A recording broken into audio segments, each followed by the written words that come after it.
Hey guys, it's me, Miss Husky. I'm here at my farm coming to bring you today's lesson about the CRAAP test, where I'm going to show you how to go to the internet, the World Wide Web, basically a Google search, but I'm going to show you what you really need to be looking for research.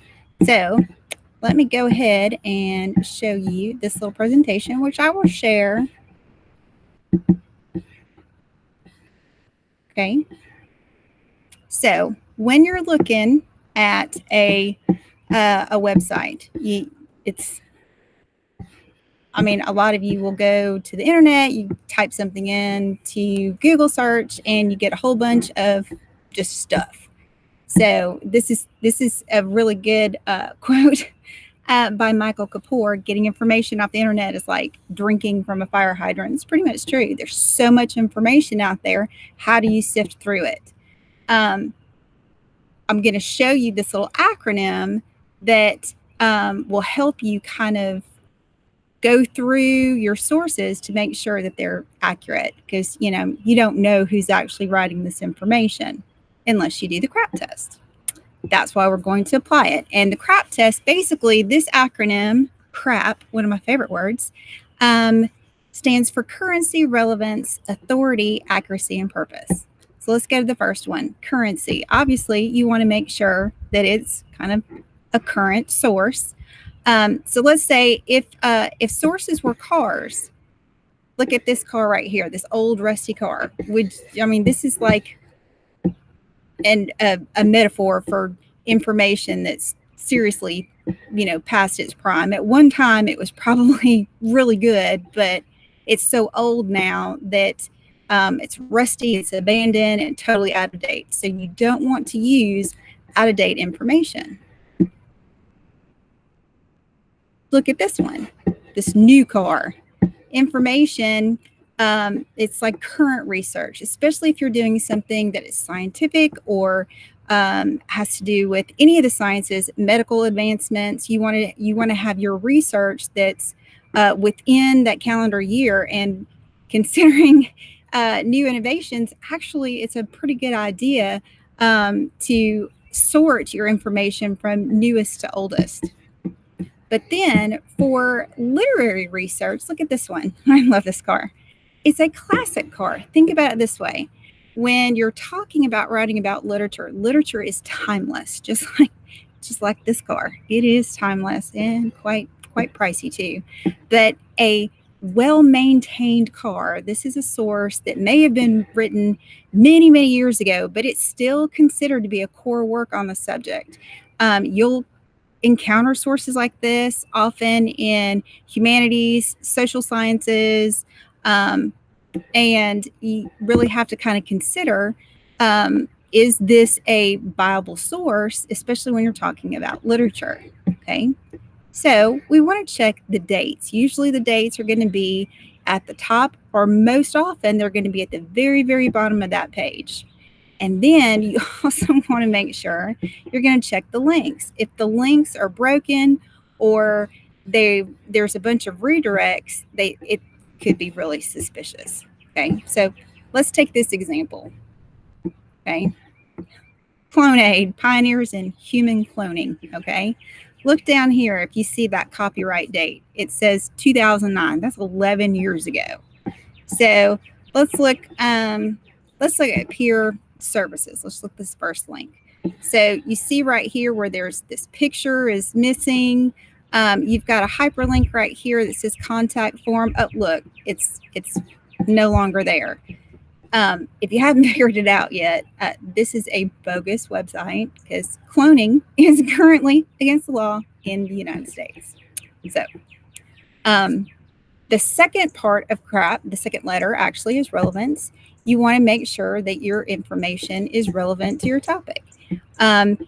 When I say superficial, it's kind of like, all right, stating the obvious. You want in-depth analysis for your research. We talk about age appropriateness. Now, this is pretty much if you want to make sure that your information is not too juvenile, it's not too scholarly, You just want to make sure that it's kind of like the Three Little Bears. It's just right. Authority. Now, if you look, the root word in this word is author, and that's pretty much what we're doing. We're looking for the author of the work. Sometimes an author is listed there. It's got like an actual name, but then there's other times where the information is a corporation, a foundation, or a group, kind of like the American Cancer Society or Library of Congress or something to that effect. Publishers and sponsors. Sometimes you have certain parent companies like the New York Times, for example. They could be like the sponsor company for a different website. And if you trust the New York Times, then you can trust, for the most part, that particular site.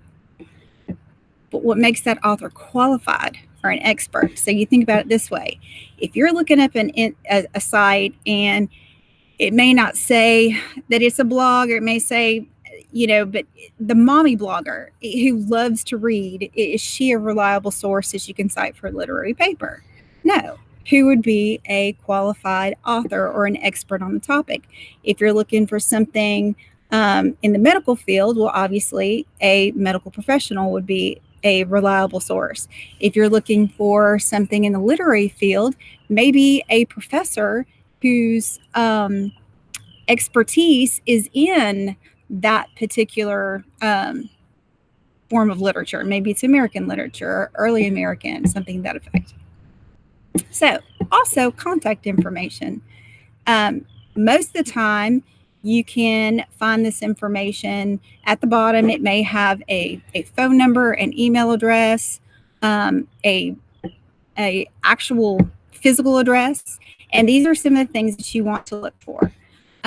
Sometimes they have an about me page or an FAQ, mission page, mission statement.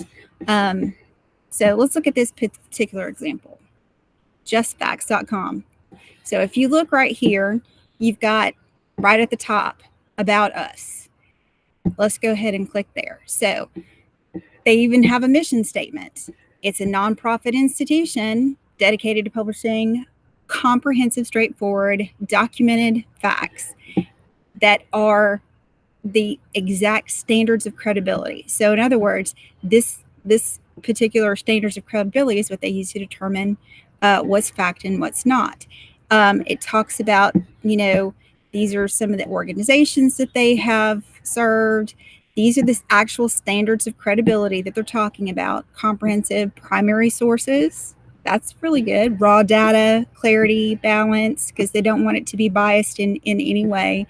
They tell you who they are, and they also have this little disclaimer right here. Everyone has personal political views, but they are going by the standards of credibility up here.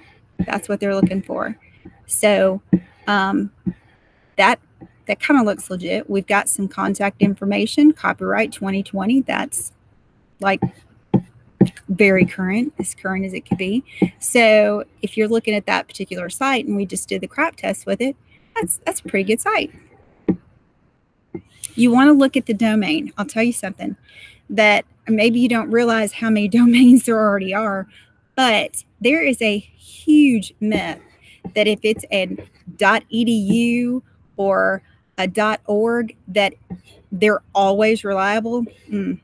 Not necessarily, guys. Not necessarily. Because when you think about .edu, college or university, college professors have their own websites. And those websites, they can put all kinds of information. And let me just tell you, professors be crazy. If all else fails, go ahead and reduce that URL to the original domain. Because oftentimes you'll see this big, long URL, but it's always www.something.com, .net, .org, something to that effect. If you go ahead and back that URL up to just the very basic part, that's where you get the main site. The tilde, this is what we're talking about. Let me show you this professor, this actually professor. If you notice in that website, it has .edu, Okay, that's a college URL. But you see this little tilde and then these letters and numbers. This is an actual professor's notes that he published on his personal website. And if you notice, we're looking at currency, the date 10 years ago, but it tells you this is the actual professor. And so if you're looking for information, this is basically just kind of just generic information. So when you talk about relevant, this wouldn't be relevant to helping you with the Odyssey at all. It's just characterless, basically. All right, accuracy. This is the second A in the CRAAP test. You want to make sure that your information is accurate. And the way that you kind of look for accuracy is you're looking for, do they have support information? You know how we have to back our information up with all kinds of criticism or scholarly articles. That's what we're looking for. So if you're looking at this bridge, it kind of makes me a little nervous, actually. Would you trust this bridge for support? Would that help? So you also want to look spelling, grammar errors, bicycles. I love this one. So let's look at this one. So is it supported by evidence? And when you're looking for evidence, you're looking for documentation. Stuff like what you would do, works cited. Okay, well, let's look right here. We talked about grammar. Works cited, is that how you spell it? No, it's supposed to be CITED. And if you look right here at the very top, look at this. It's very old, very outdated. If we scroll down to the bottom, it says 2014, but first created in April of 1996. That's pretty old, right? So we've got some misspelling over here, but let's look at this. The truth but little known facts about women and AIDS with documentation by Dr. What a Lion Fuel or Dr. What a Lion Fool. Now look at where it says department right here. That's misspelled. Okay. You get this is pretty much a bogus website. We talk about specific language. When you look right here, it says that recently confirmed that no woman who's remained vehicularly exculpatient until the age of at least 53 has ever contracted AIDS. Okay, well, actually, that word right there is Latin, meaning that they have never had a car accident. That's pretty much what that's saying. So this is obvious bogus information and not information that you would ever use. All right. This is the P. We got to the end, guys. What is the purpose? The purpose of that particular website. So you're looking, who's the audience? Who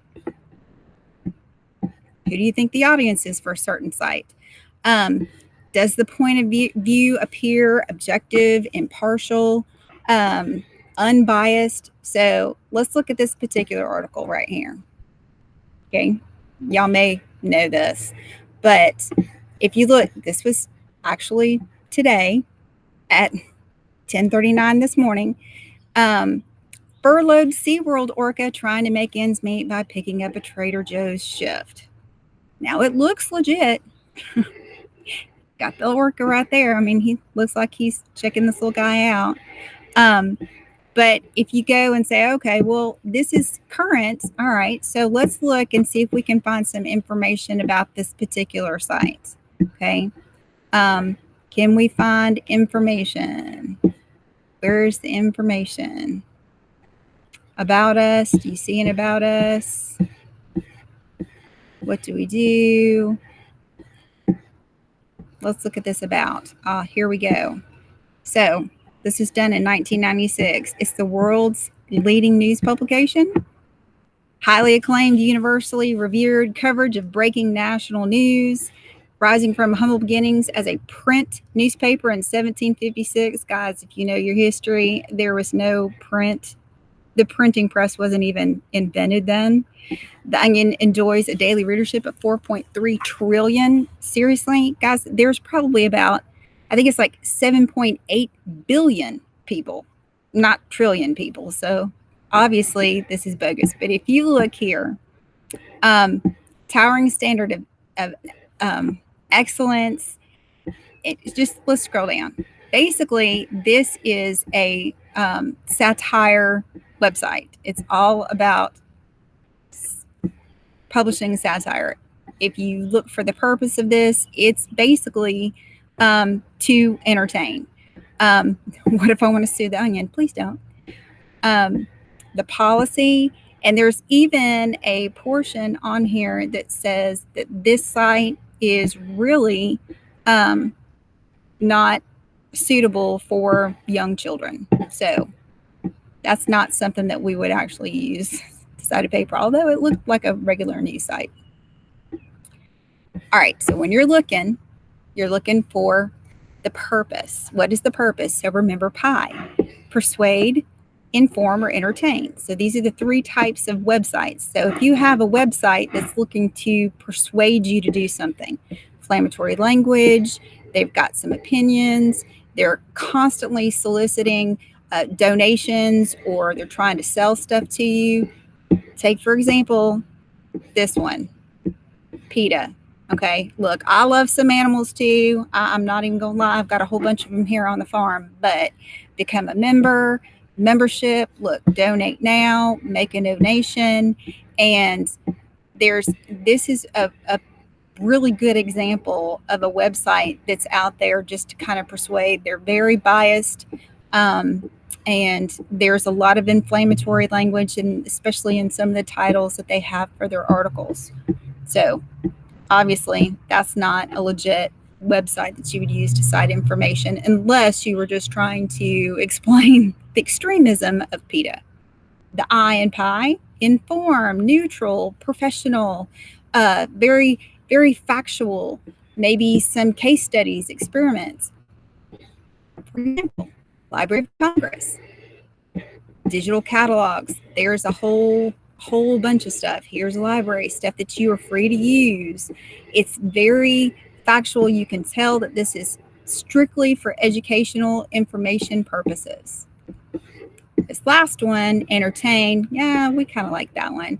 That's where you see games, lots of video, flashy graphics, a lot of sales, subscriptions, lots of advertising, especially like with the pop-ups. So if you look here, this one in particular, you've got some flashy graphics where they're looking to sell some games and stuff.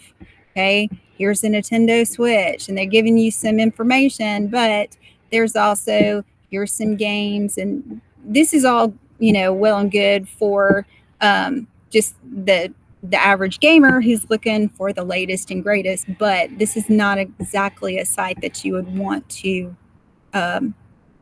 source for a research project. So I hope that was helpful to you in your search. If you are still kind of unsure about what you're searching out there on a Google search, just go ahead. Here's my email address. Make sure you spell my name right. It's got an E in it, Key. And I will address your questions just the best that I can. I hope that helps.